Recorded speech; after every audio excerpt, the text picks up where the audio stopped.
Hello నమస్తే అందరికీ welcome to Telugu vibes in UAE.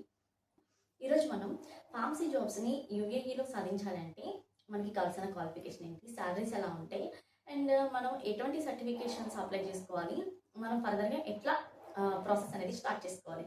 నేనైతే ఈరోజు మీకు ఈ వీడియోలో ఇదంతా చెప్పేసారనుకుంటున్నాను. ఫస్ట్ మనం ఇక్కడ యూఏఈలో ఫార్మసీ జాబ్ సాధించాలనుకుంటే మనం ఖచ్చితంగా బీ ఫార్మసీ కానీ, ఎం ఫార్మసీ కానీ, ఫార్మా డి కానీ, డి ఫార్మసీ కానీ కంప్లీట్ చేసి అయితే ఉండాలి. సో మనం ఇవి కంప్లీట్ చేసిన తర్వాత మన హోమ్ కంట్రీలో మనకి 2 years ఎక్స్పీరియన్స్ అనేది ఉండాలి. నేను 2 years ఎక్స్పీరియన్స్ అనేది ఎందుకు మెన్షన్ చేస్తున్నానంటే ఇప్పుడు ఫ్రెషర్స్ని కూడా తీసుకుంటారు. కాకపోతే ఏంటంటే ఫ్రెషర్స్ని తీసుకోవడానికి ట్రైనింగ్ ఫార్మసిస్ట్గా తీసుకుంటారు. 6 months తర్వాత ట్రైనింగ్ ఇచ్చిన తర్వాత వాళ్ళు యాక్సెప్ట్ చేస్తారనమాట. ఫ్రెషర్స్ని కూడా కొన్ని కంపెనీస్ అనేవి యాక్సెప్ట్ చేస్తాయి. సో ఇట్లా వచ్చేసి మీ ఫార్మసీ జాబ్స్ అనేవి ఉంటాయి అనమాట. ఈ ఫార్మసీ జాబ్కి ముఖ్యంగా మనం 2 సంవత్సరాల ఎక్స్పీరియన్స్ మన హోమ్ కంట్రీలో తీసుకున్నట్లయితే మనకైతే కొంచెం ఎట్లా మెయింటైన్ చేసుకోవాలి, ఏంటి ఫర్దర్గా వర్క్ ఎలా చేసుకోవాలనేది మనకి ఈజీ అయిపోతుంది. కానీ మన ఇండియాలో చేసే ఫార్మసిస్ట్ జాబ్కి అండ్ ఇక్కడ చేసే ఫార్మసిస్ట్ జాబ్కి అయితే చాలా డిఫరెన్సేషన్ ఉంటుంది. ఇక్కడ మనకి ఇండియాలో ప్రిస్క్రిప్షన్ ఇస్తే కొన్ని మెడిసిన్స్ అయితే మనం ఇవ్వకూడదు. కానీ ఇక్కడైతే డైరెక్ట్గా వచ్చేసి ఫార్మసీలో మెడికేషన్స్ అనేవి అయితే బై చేసేస్తారనమాట. ఫర్ ఎగ్జాంపుల్స్ కొన్ని సప్లిమెంట్స్, కొన్ని వైటమిన్ టాబ్లెట్స్ అండ్ అట్లాగే స్కిన్ కేర్కి సంబంధించినవి అక్కడ మనకైతే కొన్ని అయితే అవైలబుల్ ఉండవు, కానీ ఇక్కడైతే ఇచ్చేస్తారు. కానీ అయితే ఇక్కడ ఖచ్చితంగా మనం ఒక లా అనేది ఫార్మసిస్ట్ అనేది ఖచ్చితంగా లాస్ అనేవి మనం ఖచ్చితంగా ఫాలో అవ్వాలన్నమాట. ప్రిస్క్రిప్షన్ ఇంకా వాటికి సంబంధించినవని అవన్నీ కూడా మీరు ఎప్పుడైతే చదువుకుంటారో మీరు ఎగ్జామ్ రాయడానికి ఖచ్చితంగా ప్రిపేర్ అవ్వాలి. అంటే మన సర్టిఫికేట్స్ అన్నీ కూడా వాళ్ళు వెరిఫై చేస్తారనమాట. ఖచ్చితంగా డేటా ఫ్లో అనేది కంప్లీట్ అవ్వాలి. కంప్లీట్ అయిన తర్వాత ఎగ్జామ్ రాసుకుంటాం అనమాట. ఎగ్జామ్ రాసిన తర్వాత జాబ్కి మనకి క్వాలిఫికేషన్ వస్తుంది. సో డేటా ఫ్లో ప్రాసెస్ ఎట్లా ఉంటుంది అంటే ఫస్ట్ మనం చదివిన డిగ్రీ సర్టిఫికేట్ని వెరిఫై చేస్తారు. Primary source verification, secondary source verification and third source verification అని 3 వెరిఫికేషన్స్ అయితే ఉంటాయి. ఫస్ట్ మనం చదివిన డిగ్రీ ఏదైతే ఉందో దాన్ని అయితే ఖచ్చితంగా వెరిఫై చేస్తారు. నెక్స్ట్ వచ్చేసి మన జాబ్ ఎక్స్పీరియన్స్ని వాళ్ళు చూస్తారు. రీసెంట్ జాబ్ ఎక్స్పీరియన్స్ని చూస్తారు. ఎక్స్పీరియన్స్ సర్టిఫికేట్ని అది కూడా వాళ్ళు కన్ఫర్మ్ చేసుకుంటారు. నెక్స్ట్ వచ్చేసి ఇంకా మనకి గుడ్ స్టాండింగ్ సర్టిఫికేట్ అనేది మెయిన్ అనమాట. ఈ గుడ్ స్టాండింగ్ సర్టిఫికేట్ అనేది మనం ఎగ్జామ్ అప్లై చేయడానికి ఒక 6 months ముందు మాత్రమే అప్లై చేసుకోవాలి. ఇంకో 1 weekలో ఎగ్జామ్కి డేటా ఫ్లోకి అప్లై చేస్తున్నాం అంటే ఒక 1 week ముందు మనం ఇది గుడ్ స్టాండింగ్ సర్టిఫికేట్ని అప్లై చేసుకోవాలి. ఈ గుడ్ స్టాండింగ్ సర్టిఫికేట్ అనేది మనం ఏ యూనివర్సిటీలో అయితే చదివామో వాళ్ళైతే మనకి ప్రొవైడ్ చేసేస్తారు. ఆన్లైన్లో మనం ఫీజు కట్టేసుకున్న తర్వాత మనం వాళ్ళకి ఒక లెటర్ పంపించేసినట్లయితే ఖచ్చితంగా మనం వెళ్ళైనా తీసుకోవచ్చు యూనివర్సిటీకి వెళ్ళి. లేదంటే మనకు తెలిసిన వాళ్ళు ఎవరైనా పంపిస్తే వాళ్ళు ఖచ్చితంగా అయితే గుడ్ స్టాండింగ్ సర్టిఫికేట్ని అయితే మనకి ఇచ్చిస్తారు. ఈ గుడ్ స్టాండింగ్ సర్టిఫికేట్ అనేది మెయిన్ అనమాట, గుర్తుంచుకోండి. ఇట్లయితే ఉంటుంది. ఈ గుడ్ స్టాండింగ్ సర్టిఫికేట్ అయిపోయిన తర్వాత కూడా నెక్స్ట్ మనం ఎగ్జామ్కి అప్లై చేసేసుకోవచ్చు. సో ఎగ్జామ్ పాస్ అయిపోతే ఒక్కసారి పాస్ అయిపోయామంటే 60% వచ్చిందంటే మనం క్వాలిఫై అయిపోయామని. నెక్స్ట్ మన ఎవల్యూషన్ లెటర్ అయితే ఉంటుంది. ఆ ఎవల్యూషన్ లెటర్ తీసుకుని మనం యూఏఈకి వచ్చి మనం జాబ్ అయితే సెర్చ్ చేసుకోవచ్చు అనమాట. సో మనకి ఫార్మసీకి వచ్చేసి రిటైల్ ఫార్మసీ జాబ్స్ ఉన్నాయి, స్టోర్ ఫార్మసీ జాబ్స్ ఉన్నాయి, క్లినికల్ ఫార్మసిస్ట్ జాబ్స్ ఉన్నాయి. అంతేకాకుండా ఇంకా ఇన్సూరెన్స్ డిపార్ట్మెంట్కి సంబంధించిన జాబ్స్, ఇన్సూరెన్స్ కోఆర్డినేటర్ జాబ్స్ కూడా ఉన్నాయి అనమాట. ఇవైతే ఎక్కువగా ఉంటాయి. ఇక్కడ హాస్పిటల్స్లో అయితే ఎక్కువ జాబ్స్ అయితే ఉంటాయి. అసలు ఫార్మసీ జాబ్స్కి, నర్సింగ్ జాబ్స్కి, మెడికల్ ఫీల్డ్కి సంబంధించిన మ్యాక్సిమం జాబ్స్ అయితే యూఏఈలో మనకైతే ఎక్కువైతే ఉంటాయి అనమాట. ఏ మెడికల్ ఫీల్డ్కి సంబంధించిన మనం ఈజీగా అయితే మనం అడాప్ట్ అయిపోవచ్చు. ఎక్కడైనా సరే త్వరగా వెళ్ళిపోయి మనం జాబ్ని సంపాదించేసుకోవచ్చు అనమాట. అంటే మనం చూసుకోవాలి, చిన్న జాబ్ పెద్ద జాబ్ అని కాకుండా మనకి ఖచ్చితంగా ఒక జాబ్ కావాలనుకుంటే మనకైతే చేతిలో జాబ్ ఉంటుంది. సో మనం ఇట్లా అయితే జాబ్ని సంపాదించుకోవచ్చు. నెక్స్ట్ ఇలా మనకి ఈ సర్టిఫికేషన్ వచ్చేసిన తర్వాత మనం ఫర్ ఎగ్జాంపుల్ ఒక హాస్పిటల్కి మీరు అప్లై చేస్తారు. ఒక హాస్పిటల్కి అప్లై చేస్తే హాస్పిటల్ వాళ్ళు మిమ్మల్ని తీసుకుంటారు. Next first 1 or 2 months 6 months training period ఉంటుంది. ఇట్స్ డిపెండింగ్ అపాన్ హాస్పిటల్ సెక్టార్కి ఆ కంపెనీ వాళ్ళు ఎవరైతే ఉన్నారో వాళ్ళకి సంబంధించి అనమాట. ట్రైనింగ్ పీరియడ్ అయితే ఉంటుంది. 2 months 3 months 6 months వచ్చేసి సో వాళ్ళైతే ట్రైనింగ్ ఇచ్చేస్తారు. ఆ ట్రైనింగ్లో మీ పర్ఫార్మెన్స్ అంతా చూస్తారనమాట. సో ఖచ్చితంగా ఆ పర్ఫార్మెన్స్ రీచ్ అవడానికి చూడాలి. పర్ఫార్మెన్స్ రీచ్ అయితే ఖచ్చితంగా మనకైతే జాబ్ ఉంటుంది. సో ఇక్కడైతే చాలా జాబ్స్ ఉన్నాయి కాబట్టి ఖచ్చితంగా జాబ్ చేతిలో పెట్టుకుంటాము, జాబ్ అయితే వస్తుంది. నెక్స్ట్ వచ్చేసి మనకి క్లినికల్ ఫార్మసిస్ట్ జాబ్స్ గురించి చెప్పాలనుకుంటే ఇది హాస్పిటల్ సైడ్లో ఎక్కువ ఉంటాయి అనమాట. ఈవెన్ క్లినిక్స్లో కూడా ఉంటాయి. క్లినిక్స్లో ఫార్మసీ స్టోర్స్ ఉంటాయి కదా, అక్కడ కూడా సో మెనీ జాబ్స్ ఉంటాయి. అట్లాగే ఇక్కడ పెద్ద హాస్పిటల్స్ అయితే ఇంకా ఎక్కువ ఉంటాయి. మ్యాక్సిమం క్లినికల్ ఫార్మసీ జాబ్స్ ఎక్కువగా ఉంటాయి అనమాట. ఎందుకంటే ఇప్పుడు ఫర్ ఎగ్జాంపుల్ ఒక వార్డుకి సంబంధించి చేశారనుకోండి క్లినికల్ ఫార్మసిస్ట్‌ని. అది ఎలా ఉంటదో చెప్తాను. ఇప్పుడు ఒక వార్డ్‌లోకి వెళ్ళాము. వెళ్ళిన తర్వాత క్లినికల్ ఫార్మసిస్ట్‌గా మిమ్మల్ని అపాయింట్ చేశారు. సో, మీరొచ్చేసి ఫస్ట్ ఇండెంట్ చేసిన మెడిసిన్స్ అన్నీ వెరిఫై చేయాలి. నెక్స్ట్ డిశ్చార్జ్ మెడిసిన్స్ అన్ని వెరిఫై చేసేయాలి. అవి మొత్తం మీరు వెరిఫై చేయాలనమాట. ఏవైతే మీకు ఫస్ట్ డాక్టర్స్ అంటే దీనికి రోల్ ఎట్లా ఉంటుందో చెప్తున్నాను. దీనికి ప్రాసెస్.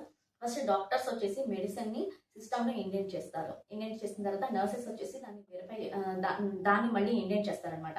ఇండెంట్ చేసిన తర్వాత నెక్స్ట్ వాళ్ళు మీకు ఇన్ఫార్మ్ చేస్తారనమాట. క్లినికల్ ఫార్మసిస్ట్ జాబ్ నేను చెప్పేది. వాళ్ళు క్లినికల్ ఫార్మసిస్ట్‌కి కాల్ చేసి లేకపోతే క్లినికల్ ఫార్మసిస్ట్‌కి ఇన్ఫార్మ్ చేస్తారు. ఇట్లా మెడిసిన్ ఇండెంట్ చేస్తాము. మీరు వెరిఫై చేయండి అని చెప్పి. అది మీరు వెరిఫై చేయాలి. వెరిఫై చేసిన తర్వాత వీళ్ళు నెక్స్ట్ మళ్ళీ దాన్ని వెరిఫై చేసిన దాన్ని ఫార్మసీకి పంపిస్తారు. ఫార్మసీలో మళ్ళీ వెరిఫై చేసుకుంటారు. అంటే స్టోర్ మేనేజర్స్ ఉంటారు కదా వాళ్ళనమాట. ఇంకా ఐపీ ఫార్మసీ అని చెప్పి, ఓపీ ఫార్మసీ అని చెప్పి ఇట్లా ఉంటాయి. 2 రకాలుగా ఉంటాయి పెద్ద పెద్ద హాస్పిటల్స్‌లో అయితే. ఐపీ ఫార్మసీలో మాక్సిమం సర్టిఫైడ్ ఫార్మసిస్ట్‌ని మాత్రమే సర్టిఫైడ్ రిజిస్టర్డ్ ఫార్మసిస్ట్‌ని మాత్రమే యాక్సెప్ట్ చేస్తారనమాట. ఐపీ ఫార్మసీ పెద్ద పెద్ద ఫార్మసీ. ఎందుకంటే సర్టిఫైడ్ రిజిస్టర్డ్ ఉంటేనే వాళ్ళు క్వాలిఫికేషన్ అనేది కరెక్ట్‌గా ఉన్నట్టనమాట. అంటే వాళ్ళకి ఎక్కడ వేసినా గానీ ఇంకా వాళ్ళు సర్టిఫైడ్ కాబట్టి వాళ్ళకి ఎక్కువ గ్రిప్ ఉంటుందనమాట. ఇప్పుడు ఎగ్జామ్ రాయకుండా కూడా వచ్చి ఇక్కడ చేస్తారు. వాళ్ళకి పెద్ద తేడా ఉంటుంది. పెద్ద తేడా అంటే సాలరీలో తేడా ఉంటుంది. టైమింగ్స్‌లో తేడా ఉంటుంది. అంటే టైమింగ్స్ ఏంటంటే ఇప్పుడు ఎగ్జామ్ రాసి వచ్చి రిజిస్టర్డ్ ఫార్మసిస్ట్‌గా చేస్తుంటే వాళ్ళకొచ్చేసి మంచి ఆపర్చునిటీస్ ఉంటాయి. సాలరీలో మంచి ఇంక్రిమెంట్స్ ఉంటాయి. నెక్స్ట్ వచ్చేసి వీసాలో వచ్చేసి వీసా ప్రొవైడ్ చేస్తారు. నెక్స్ట్ అకామిడేషన్ అయితే ఇవ్వరు. వీసా ప్రొవైడ్ చేస్తారనమాట. సో మనకి ఇక్కడ వీసా ఉంటే చాలు, స్పాన్సర్‌షిప్ ఇస్తారు కాబట్టి ఇవన్నీ ఉంటాయి. కానీ ఇప్పుడు ఎగ్జామ్ రాయకుండా వచ్చారనుకోండి అప్పుడు కూడా జాబ్ దొరుకుతుంది. ట్రైనింగ్ ఫార్మసిస్ట్‌లో కూడా జాబ్ దొరుకుతుంది. యాజ్ ఎ ఫ్రెషర్‌గా కంప్లీట్ చేసుకొని వచ్చినాక. కానీ ఎగ్జామ్ రాయకుండా వస్తే మీరు మీరు ఎగ్జామ్ రాసిన వాళ్ళు సేమ్ డ్యూటీ టైమింగ్స్ చేయాలి. సాలరీ చూస్తే వాళ్ళకి 4000 ఉంటే మీకు 2000 ఉంటుంది. లేకపోతే 2500 ఉంటుంది. అక్కడ మీరు లాస్ అవుతారు. అండ్ మీకు accommodation I mean not accommodation మీకు వీసా కూడా ప్రొవైడ్ చేయరు. అట్లా ఉంటుందన్నమాట. అంటే చేసేదంతా ఒకటే ఉంటది. వాళ్ళు చేసేది, మీరు చేసేది, కష్టపడే విధానం ఒకటి ఉంటుంది. బట్ వచ్చేసి మనకొచ్చేసి ప్రయోజనం తక్కువగా ఉంటుంది. అదే నేను చెప్పాలనుకున్నది. ఇట్లా అయితే ఉంటుంది. ఇట్లా క్లినికల్ ఫార్మసిస్ట్ రోల్ అయితే ఉంటుంది. కానీ పెద్ద పెద్ద హాస్పిటల్‌లో జరిగితే టూ మచ్ స్ట్రెస్ అని చెప్తాను నేనైతే. స్ట్రెస్ ఫుల్ ఉంటదనమాట పెద్ద హాస్పిటల్స్. ఎందుకంటే ఖాళీనే ఉంచరు. ఒక 2 అవర్స్, 3 అవర్స్ ఇచ్చేస్తారు. వాటన్నిటికి కూడా మీరే వెరిఫై చేసుకుంటూ ఉండాలి. సో ఇట్లా వెరిఫై చేసుకున్న తర్వాత మెడిసిన్స్ అన్ని నెక్స్ట్ మళ్ళీ డిశ్చార్జ్ మెడిసిన్ అవన్నీ ఉంటే అవి కూడా మీరు పేషెంట్ సైడ్ వెళ్ళి మీరు పేషెంట్స్‌కి ఎక్స్‌ప్లెయిన్ చేయాలన్నమాట. అండ్ మెడిసిన్స్‌లో ఏమైనా డౌట్స్ ఉంటే క్లారిఫై చేస్తూ ఉండాలి. ఇవన్నీ ఉంటాయి కదా డైల్యూషన్స్ అవన్నీ ఖచ్చితంగా క్లారిఫై చేస్తూ ఉండాలి. ఓకే. జాబ్ అయితే చాలా బాగుంటుంది. మంచి సాలరీస్ ఉంటాయి. అండ్ మంచి ఫ్యూచర్ ఉంటుంది. చాలా బాగుంటుంది. సో ఖచ్చితంగా జాయిన్ అవ్వండి. ఎవరైతే ఉన్నా కానీ మన తెలుగు వాళ్ళని చూస్తే ఎక్కడ చూసినా చాలా తక్కువగా ఉంటారు. చాలా అంటే చాలా తక్కువగా ఉంటారనమాట. ఏ ఏ ఫీల్డ్ చూసినా మన తెలుగు వాళ్ళు అసలు చాలా లెస్ నెంబర్. అంటే ఇక్కడొచ్చేసి మెయిడ్స్‌కి సంబంధించిన వాళ్ళైతే ఎక్కువ మంది ఉంటారు తెలుగు వాళ్ళు. డ్రైవర్స్‌కి సంబంధించి తెలంగాణ వాళ్ళు ఎక్కువ ఉంటారు. కానీ ఒక certain position even engineer jobs, even medical field ఇంకా అనదర్ జాబ్స్, పర్టిక్యులర్ జాబ్స్‌కొచ్చేసి చాలా తక్కువగా ఉంటారు. 100 మెంబర్స్ చూసుకుంటే 20 మెంబర్స్ ఉండడమే కష్టం అన్నట్లుంటారు. కేరళ వాళ్ళైతే 80కి ఒక 100%కి 95% అయితే వాళ్ళుంటారనమాట అన్నింటిలో అట్లుంటారు. ఇట్లా అయితే జాబ్స్ ఉంటాయన్నమాట. సో ఖచ్చితంగా ట్రై చేయండి అందరూ. Next data flow complete first data flow complete చేసుకొని మీ సర్టిఫికేట్ వెరిఫికేషన్ వీటన్నిటికి కలిపి మీకు కూడా మనీ ఒక 4000 దిరామ్స్ వరకు అవుతుంది. అంటే ఒక 1,20,000 వరకు అవుతుంది. సో ఖచ్చితంగా మనీ అయితే సేవ్ చేసుకొని పెట్టుకోండి. ఈ మనీ కంప్లీట్ అయిన తర్వాత మీరు ఖచ్చితంగా కోచింగ్ తీసుకొని ప్రాపర్ కోచింగ్ తీసుకొని ఖచ్చితంగా ఎగ్జామ్ కంప్లీట్ చేసి అప్పుడు యూవీకి రండి. ఎగ్జామ్ రాయకుండా అయితే వద్దు. ఎందుకంటే బెనిఫిట్స్ అన్నీ పోతాయి. వేస్ట్ ఆఫ్ అనమాట.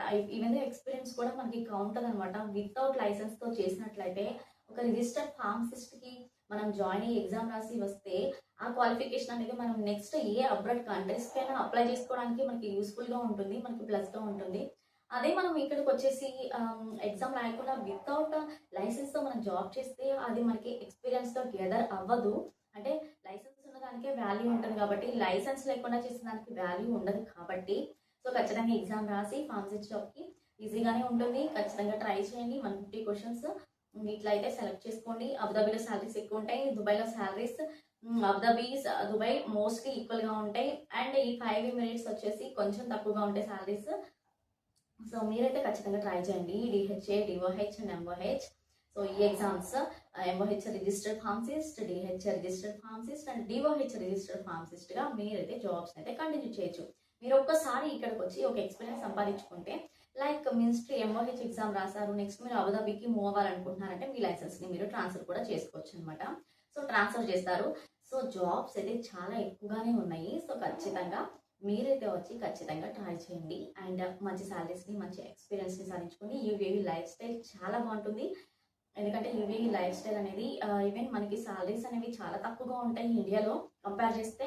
కానీ అదే యూఏఈలో కంపేర్ చేస్తే మనకి ఖచ్చితంగా ఎక్కువ ఉంటాయి. మోస్ట్లీ ఇప్పుడు దుబాయ్లో మీరు కనుక జాబ్ సంపాదించినట్లయితే మీకు ఖచ్చితంగా 4,000 to 5,000 అయితే ఉంటుంది. ఇది నేను జస్ట్ చెప్తున్నాను, యాజ్ ఎ ఫ్రెషర్ చెప్తున్నాను, నాట్ ఎక్స్పీరియన్స్ పర్సన్స్.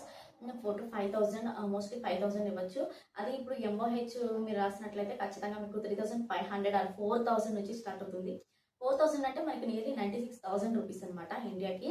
సో ఖచ్చితంగా మనకి ఇప్పుడు ఇండియాలో మనీ ఎంత ఇస్తున్నారో మీరైతే కామెంట్ బాక్స్లో కామెంట్ చేసేసేయండి. సో బెటర్ అని నేనైతే బెటర్ అని చెప్తాను. ఖచ్చితంగా వచ్చి ఎగ్జామ్ పాస్ అయ్యి ఖచ్చితంగా యూఏలో జాబ్ అయితే మీరు సంపాదించగలరు. సో ఖచ్చితంగా మన వీడియో కనుక మీకు కొంచెం ఇన్ఫర్మేటివ్ అనిపించిన దయచేసి లైక్ చేయండి, సబ్స్క్రైబ్ చేయండి, షేర్ చేయండి. మరిన్ని వివరాల కోసం మీకు ఏదైనా డౌట్ ఉంటే నేను how to get nursing jobs అని ఒక వీడియో పెట్టేశాను. దాంట్లో కంప్లీట్ డీటెయిల్స్ చెప్పాను నేను డేటా ఫ్లో గురించి అండ్ యూఏకి ఇట్లా రావాలి, ఇట్లా జాబ్స్ చేసుకోవాలనేది.